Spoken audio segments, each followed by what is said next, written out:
I want to begin this session by asking all of you one question, and you have around about 2 minutes to think about it and answer. The question is, who wants to live forever? And how can you answer this question? There's a QR code which you'll be seeing right now and on your tables as well. You can scan and tell us if you want to live forever and under what circumstances. We're discussing the pursuit of longevity. Guru Gauranga Das is with us, spiritual guru associated with ISKCON. Henrique Jorge is working in the direction of making digital clones, which means that long after you are dead, there will be your AI clone tweeting and putting pictures on Instagram on your behalf, interacting with your loved ones whom you've left behind. Dr. Sajeev Nair works in the area of biohacking, which is doing some doable things to prolong your lifespans and improving your lifespans. If I can't see, that's the scanner. If you can't, look at it, and if you can answer that question up until the time we have the answer up, we'll begin this conversation. Living forever, wanting to live forever, not dying, letting somebody tweet on your behalf when you are long gone. I'm really not mad. That is a possibility that we are looking at. I want to begin by asking Henrique about his project. Henrique, in our conversation, I'm sorry. Okay, so yes is the answer of about, okay, it's changing. We'll go back to that in a moment. Henrique is working at creating digital clones. I told Henrique it's creepy, it's bizarre, but Henrique is going to explain to us why it's not as morbid as it sounds. Yes, Ether9 is a very special project because can transform a regular user, a human user, in AI counterpart. When I was 3 years old, I lost my father. If this project was back then existed, perhaps today I could talk to him. Ether9 is a platform that could make things better for the humans because with a counterpart we could make some boring tasks that exist in every office and so. In life, we could use this company like Microsoft Copilot also, but in a personal way. You can use this, this feature like a tool to better use in your life, in means work or something. Ether9 is something that could make the people think that is something creepy, but it is not. So it's a social media platform which is not ready yet, is what you're saying. So essentially it's just like any other social media platform where at a point in time you can log in and create your clone. Absolutely. Yes. You can create an account right now. In the past we have 100,000 users interested in be eternal because this is a side effect of this project. Inside this platform, after you pass away, you could live forever. Okay, if you could just have the results up once again on how many people actually want to live forever. And I'd like to bring in Guruji here. Guruji, digital immortality, that's what we're looking at. So somebody is helping me with my social media account is one thing. Somebody is doing these things on my social media platforms when I'm dead. What do you think about that? I think the most important thing is how we are remembered for what we contribute. Ultimately, a person is known by his intentions, and in the history, those who are well known, well respected are those who have usually been the one with the intention of selfless service. The 4 levels of intention is fear, greed, duty, and selfless love. So I would say that in a world ridden with digital media, what is more important is not just the fact that we maintain our digital accounts forever, but we also do things, speak things, behave with people, and contribute in a way which is remembered for posterity. Because one problem with the digital immortality is it does not monitor, it does not edit, it does not process from the perspective of ethics and values whether an act has been done which is considered proper or improper. It will continue to maintain immortality even of negativity. So therefore, as human beings, we should know that machines are great if they assist the human beings in achieving and accomplishing their targets and their goals. But the machine, if it starts controlling the human beings, that is something which I would say is very, very dangerous and deadly. So therefore, yes, we need this assistance of the machines, but the values and the morality must be controlling them. Do you think it's going to be a scary situation, Guruji, given the fact that you have an AI which is, nothing less than a monster, controlling your thoughts and doing things for you on your behalf when you're not around? Because this is something that not just Henrique, but many others around the world are working at creating your digital AI clones that behave like you, that mimic your behavior online. Do you think it's a scary situation? It's nothing new. In Ramayana, Ravana had that mystic power. He could transform his form at will. And when he came to kidnap Sita, he had a different form. Later, during the battle with Lord Ram, he actually created a clone of Sita Devi, and right in front of Ram's eyes, cut her head, and Ram felt so much overwhelmed. So this whole concept of creating clones has always existed. But from the perspective of someone who is spreading the message of peace and spirituality in the world, I feel our focus should be on how we allow human beings to really live the values by which they can create positivity in this world and allow people to remain resilient and strong. Henrique, what is the need for a creation of a clone of this nature? Why should someone do it? I believe we can use this platform to leave a digital legacy. Okay. I guess it is important. What the Guru said is, I agree. We need to focus in the human part, the spiritual part, but I believe that all these technologies merged with human could be better. The need of this is quite important for some people. So I believe that not everyone agree, but it's normal. AI we don't need to see AI as a threat, because AI could be used for all the good if the humans want. So everything you want to do with this platform in the future could be useful for teaching without the real teacher. You can have a teacher in the digital world teaching to the students, like imagine Einstein could be live in this platform and teaching the students directly in the digital way. But I must say, this kind of technology and the AI itself couldn't be, don't have a soul. So we need to look to this like a tool, like a technology, not like a human. But as I said before... So we have to control it, is what you're absolutely, saying? Okay. Absolutely. How does one control it? And Sajeev, are you okay with the idea? You are working in the area of longevity, but this is longevity of a bizarre kind. Are you okay with this idea? No, I think it's a different concept altogether. What George is saying. I think when we talk about biohacking, we are talking about doing something with your own body and your own mind and your own brain. It's not creating your digital twin.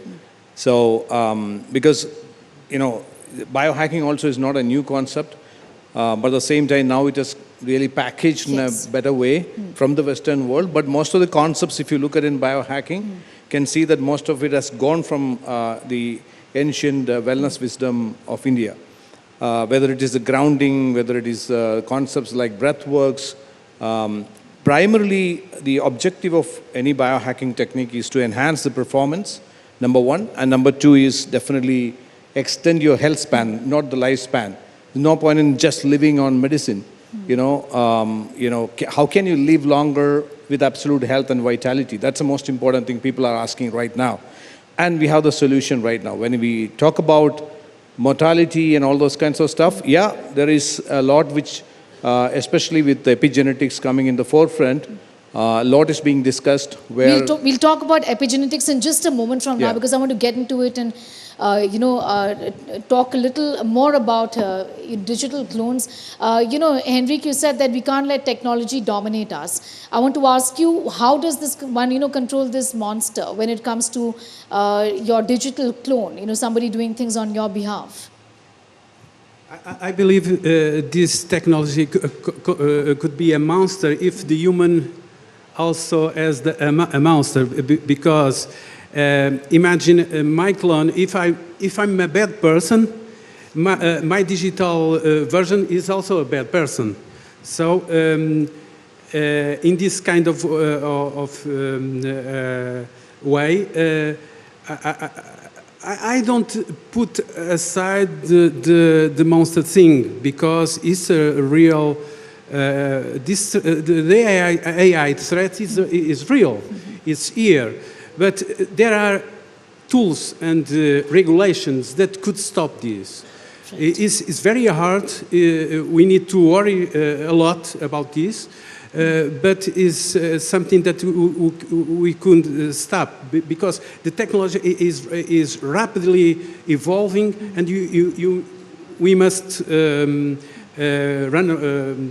with her. I want to ask you, Gauranga Dasji, that the fact that even in religion, even in spirituality, there is a concept of rebirth. How is that different? That concept, when we accept rebirth, how is that different from wanting to live forever in this form that Henrique is suggesting? In the Gita, Krishna says, Dehinosmin yatha dehe kaumaram yavvanam jara tatha dehantara pratir dhiras tatra namayati. Gita speaks about 5 principles: a supreme controller, Ishwar, Jeev, the soul, Prakriti, nature, Kala, time, and Karma, action. So the Jiva, the soul, remains eternal, and the description of that is given in great detail in the Gita. At the time of death, the soul departs and enters into another body. So even during this life, the transmigration is happening, because if a 60-year-old man tells his grandchild, hey, this is the picture of me when I was 12 years old. So he refers to me, although every cell of his body has practically changed over the 50 years, but there is something within which has not changed. And that unchanging I is the soul. So today, with the digital explosion, there have been a lot of benefits, but let's face it, the mental health crisis is such that 370 suicides happening in India every single day. And if we only remain focused on enhancing people's skill, but people are losing their will, in helpless condition, people are becoming hopeless. And that's how I also got attracted to Gita, because one of my classmates tried to attempt suicide because he got the silver medal instead of gold medal, because we have a tendency to compare. And then he said, I just cannot tolerate myself coming number 2. And in the same exam, I had 4 or 5 of my other friends who failed in 3-4 subjects, and they were moving around the campus peacefully, blissfully.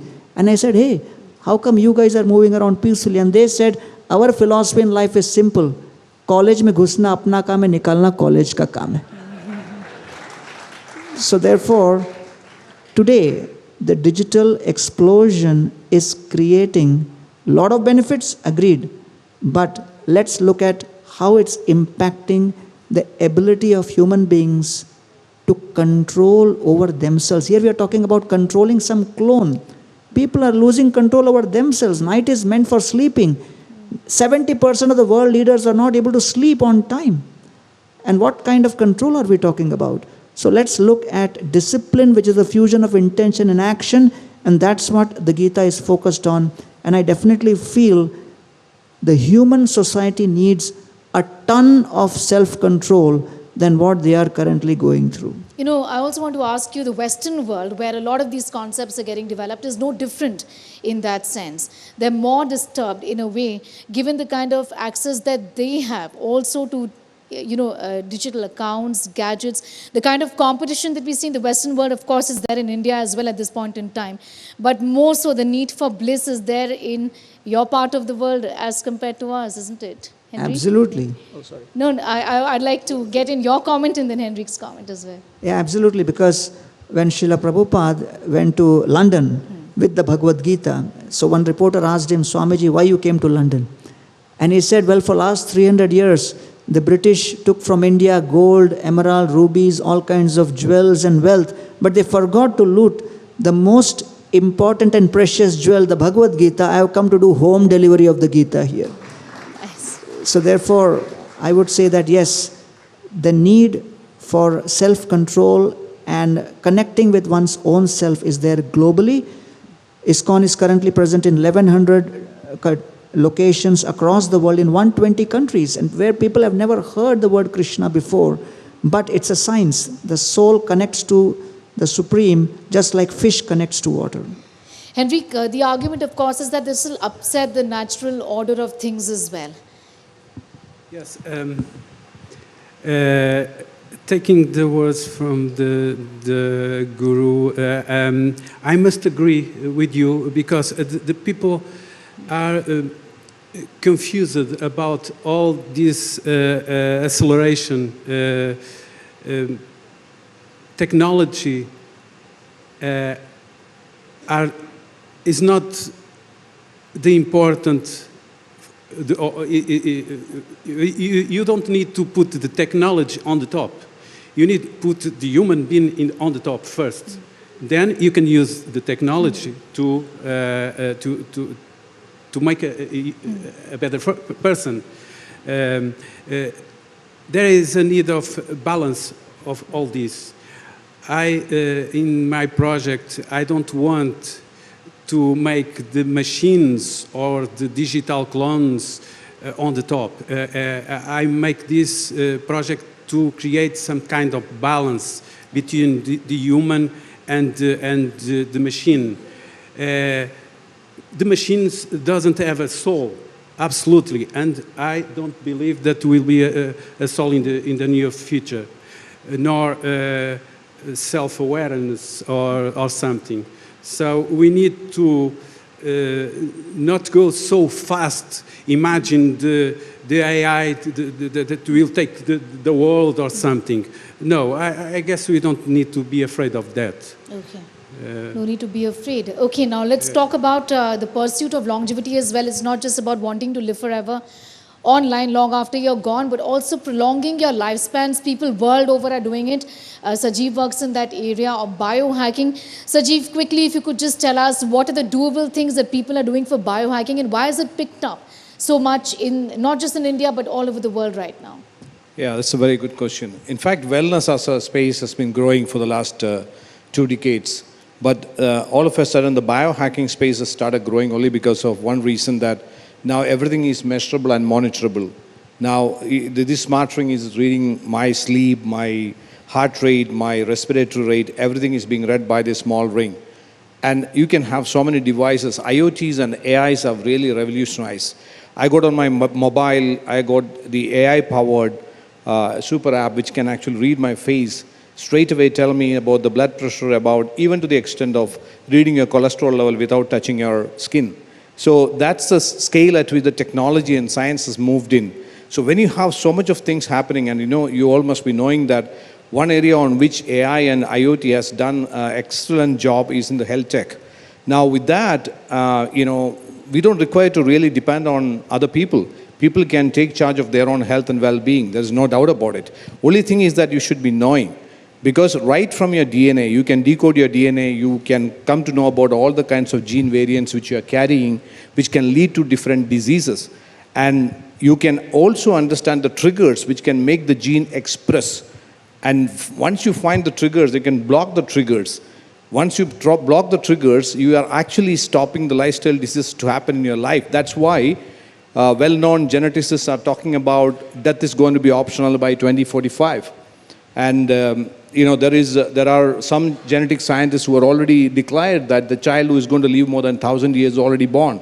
It's an advancement of epigenetic science because you cannot modify, you cannot change your genes, but you can change the epigenetics. That means you can influence the gene from expressing or not expressing through external factors, including what Guruji and what modern science and all those people are practicing. And that's prolong your life by how many years? And prolong your life by how many years? When you are saying that death is optional, that shows that gives that answer. I think there is no harm in start dreaming about celebrating your 100th birthday after completing a 5-kilometer run with your great-grandchildren. It is possible. Guruji, possible? Impossible.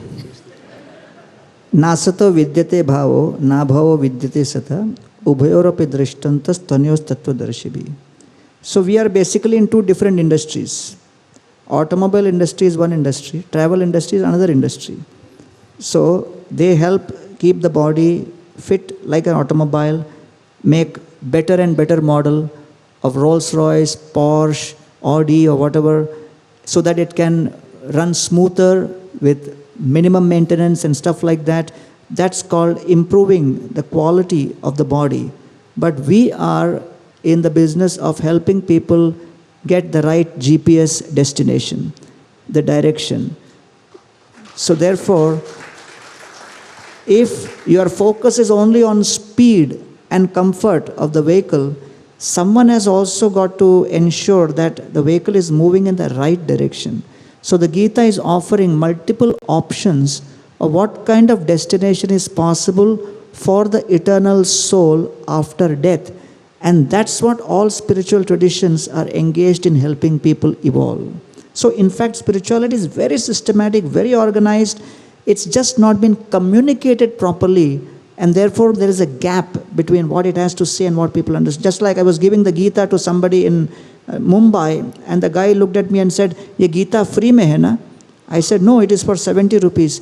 He said, "Swamiji, Krishna spoke Gita to Arjuna free. Why you are charging 70 rupees? I said, "Sir, Krishna spoke to Arjuna in Kurukshetra. This is Mumbai. 70 rupees is transport charge." May I just add one point Yes. to what Guruji said? You know, when we are talking about optimization or optimizing, it's not just the body, it's the body, brain and the mind. We don't believe that we can just optimize your body and, leave the other parts. We need to optimize the entire thing. Guruji, the only thing what we are talking about is that right now with the technology and the kind of devices, you can do a much better job. But it's very different from working towards becoming healthy. And the other thing that we are talking about is prolonging your life, doing things by doing DIY things to your body. Biohacking. What's the harm in living absolutely healthy for 120 years and contributing the best to the society? Is So- that the natural order of things? Well, just to set the record right, Sajeev, I'm also from IIT Bombay. So I have a lot of technology in me. But what attracted me to the Gita is the fact that we are giving the dimension of the right direction and destination. So therefore, there is absolutely no problem in keeping the vehicle well-oiled, well-maintained, moving fast. But which direction? What's the purpose? And therefore, they say the clock and the compass. If you're only focused on the clock, increasing the speed, but forget about the compass, the direction, then you don't know whether you are going over the hill or not. So that's the point. There is a demon that could be unleashed here as well.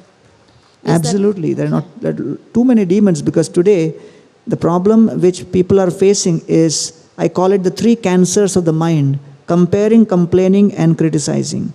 And it's overwhelming people like never before. And therefore mental health has become such a big challenge. Parents are in great anxiety.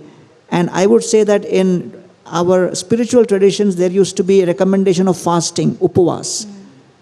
And that was upavas from food. But we need to add another dimension of upavas, fasting from your gadgets and from online, and not being online for at least 24 hours. That's a bigger challenge than remaining away from food today. Because someone told me, I can live without my wife, but not without Wi-Fi.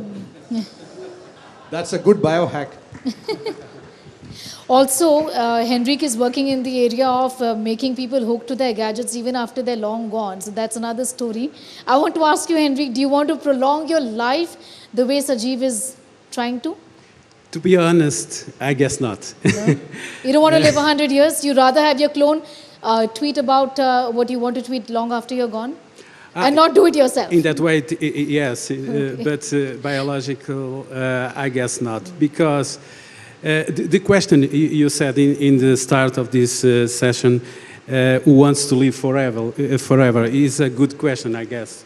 Not the claimant, but asking to reflect. Without anything that only the human have, there is no meaning in this life, I guess.